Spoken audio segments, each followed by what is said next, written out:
Quoi? Quoi?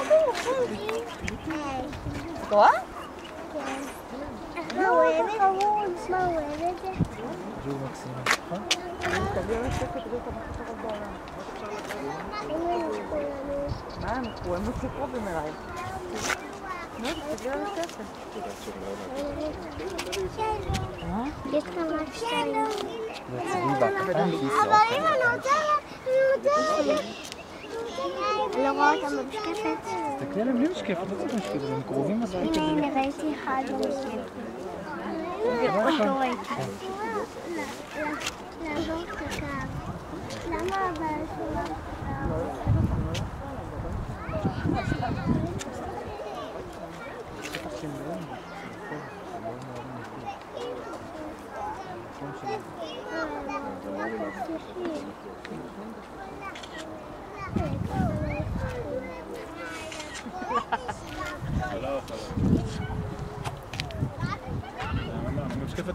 הרעש הזה שעשית של הנשיקה מבהיל אותם.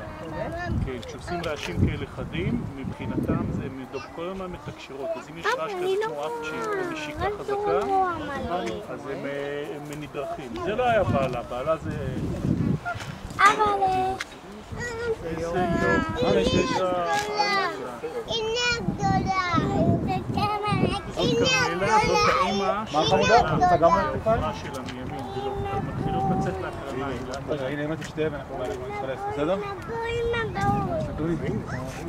איפה הם? איפה הצבי?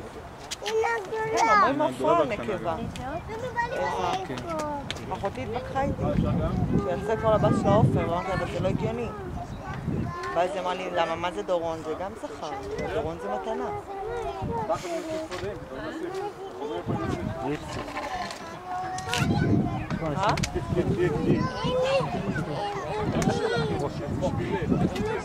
אבל כן, צודקת, כי עופר זה זכר.